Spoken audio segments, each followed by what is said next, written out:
टंला जौमा फरायसालिनि बिसायख'थियाव नोंथाङा GS मासियाव देरहानो हाबाय बेसेबां गोजोननाय मोन्दों आरो मा बुंगोन?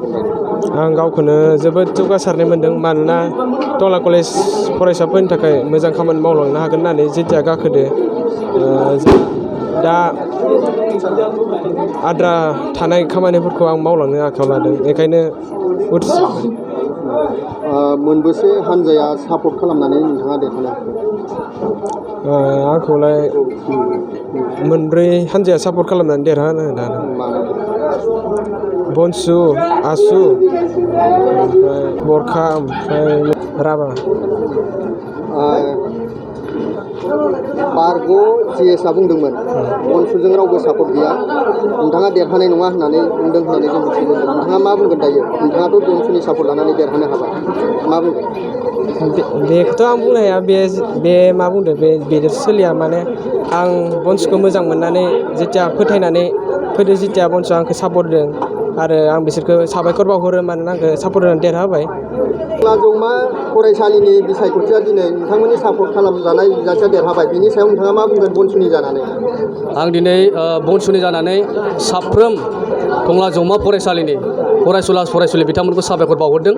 मानोना बिथांमोननि सापर्टआवनो जों दिनै आरो फिन खनसे दिनै जोङो टंला कलेजावहाय GS खौ उथ्रिसार खालामनो हाबाय। आरो बेजोंनो लोगोसे जोंहा सासे डिफारेन्ट फाइनान्सआव दंबावो सासे, बिथाङाबो बिथांमोननि हेफाजाबावनो स्टुडेन्टफोरनि हेफाजाबावनो दिनै देरहासार जानो हाबाय।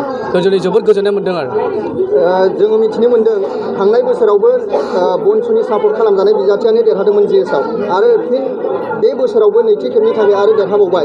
नोंथाङा बेनि सायाव मा बुंगोन? थांनाय बोसोराव जों देरहादोंमोन नंगौ। बिथां फंबाय जोंनि सोमखोर बर' बिथांखौ जोङो नारा नाथा माने खस्थ' खालामनानै गावनि मेंनाय देहाखौ लानानैबाबो खस्थ' खालामनानै गावनि लोगोफोरा देरहाहोदोंमोन बिथांखौ। बे समाव दिनै हथादै बिथाङा मानिबा जाहोनाव जेबो जोंनो दुखु फोरमायालाफानो बिथाङा जोंनिफ्राय आनज्रायलांबाय। बे बिथांनि बाथ्रा, सोरनि फिदिंनायाव सोरनि बाथ्रा बुंनायाव बिथाङा माखौ दुखु मोननानै थांखो जों बेखौ जेबो मिथिया, जेबो बुंनो थाङा जोङो बिथांखौ। नाथाय आं मोनसे खोथा गोसोआव फैदों, बिथांनि प्रेस मिटखौ आङो ससे नायदोंमोन। बिथाङा बुंदोंमोन जे बनसुआ माने जेबो हारिनि थाखाय जेबो खामानि मावनाय नङा। बिथाङा आरो बनसुजों रावबो स्टुडेन्टफ्रा सापर्टआव गैया। बे खोथाखौ आं दिनै गोसोआव फैदों आरो जुदि बनसुजों जुदि सापर्ट गैयामोनब्ला बिथाङा थांनाय बोसोराव बोरै देरहालांखो बनसुनि सापर्टआव, बनसुनि बेनार लानानै।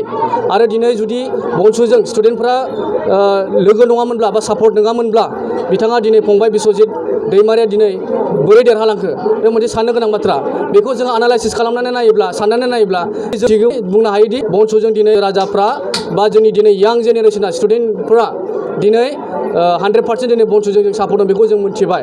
बेनिखायनो जोङो मा होनगोन, बिथांनि बुंनाय बाथ्राफोरखौ जेब्ला बिथाङा मिडिया बायदोंबाय थादोंमोन जोङो सिरि थादोंमोन। बे उन्दै गथ' जेबो मिथिया, मोसौआ जेरै जुंगालखौ बुबा गिदिङो, बिथाङा बेबायदिनो गिदिंलांबाय। नाथाय जों सानदोंमोन जेब्ला सम फैगोन अब्ला मिथिगोन बनसुआ मा बुस्थु, बा बनसुजों सापर्ट दंना गैया मानसिफ्रा। बिथाङा दिनै रिजाल्टखौ नुनो मोनबाय बनसुनि सापर्टआवहाय। मिरु बनसुनि सासे दैदेनगिरि जानानै नोंथाङा जायफ्रा भट होबाय बिथां फरायसाफोरखौ मा बुंहरगोन? दिनै आङो बनसु मिरुनि भाइस प्रेसिडेन्ट जानानै साफ्रोमबो टंला कलेजाव फरायनाय आंनि फंबायमोन, बिनानावमोन गासैखौबो आङो साबायखर बावहरदों। जों मिथिगौ नोंथांमोना दिनै बनसुजों दङ, नोंथांमोननि गोसो मोदोम जिउआ दिनै बनसुजोंनो दङ, बनसुखौ सापर्ट खालामो नोंथांमोना।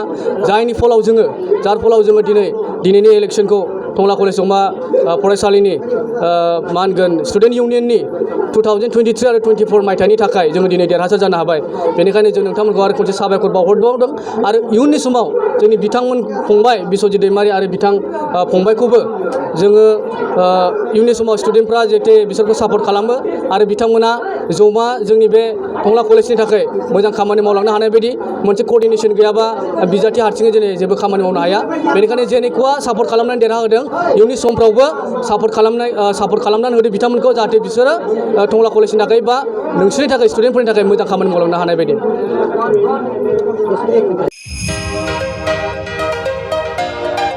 गोजोनथाव खौरां, बाजाज बाइक लानो गोसो गुदुं सुबुंफोरनि थाखाय। क'क्राझार नोगोराव थानाय दावहारु अट' एजेन्सिया फैगौ 16, 17, 18 आरो 19 नभेम्बरसिम दिवाली धामाका अफार्स आरो लोगोसे मेगा लन काम एक्सचेन्ज मेला होगासिनो दं। दावहारु अट' एजेन्सियाव बायगिरि बिथांमोना लवेस्ट डाउन पेमेन्ट होनानै बाइक लानो हागोन आरो एक्सचेन्जनि खाबुआबो एभेलेबेल जागोन। नोंथांमोना क'क्राझार नोगोराव थानाय दावहारु अट' एजेन्सि श'रुमजों लोगोसे कारिगाव फेस्टिभ आउटलेट, दतमा फेस्टिभ आउटलेट आरो भटगाव फेस्टिभ आउटलेट ब्रान्च श'रुमावबो होबाय थानाय दिवाली धामाका अफार्स आरो लोगोसे मेगा लन काम एक्सचेन्ज मेलायाव फैनानै नोंथांनि लुबैनाय बाजाजनि बाइकफोरखौ गोसोबादि लाफैनो हागोन। बाजाजनि बाइक सालायनो मोजां मोनग्रा रायजो राजाफोरनि थाखाय दावहारु अट' एजेन्सि श'रुमा लोगोसे मोजां अफारफोरबो लाबोदों। बेफोरनो जाबाय फ्री एसर्ट gift, free seat cover, 5 litre petrol free, गंनै helmet free, 12 times free washing coupon आरो बाइक बायगिरिफोरनो बाइकखौ मोजाङै साखोन सिखोन लाखिनो थाखाय 12 टाइम्स फ्री वाशिं कुपनबो हरनाय जागोन। आबुङै मिथिना लाबावनो थाखाय 6000 399 187 88 220 18193 जानबुं नम्बराव खौरां लाहरनो हागोन।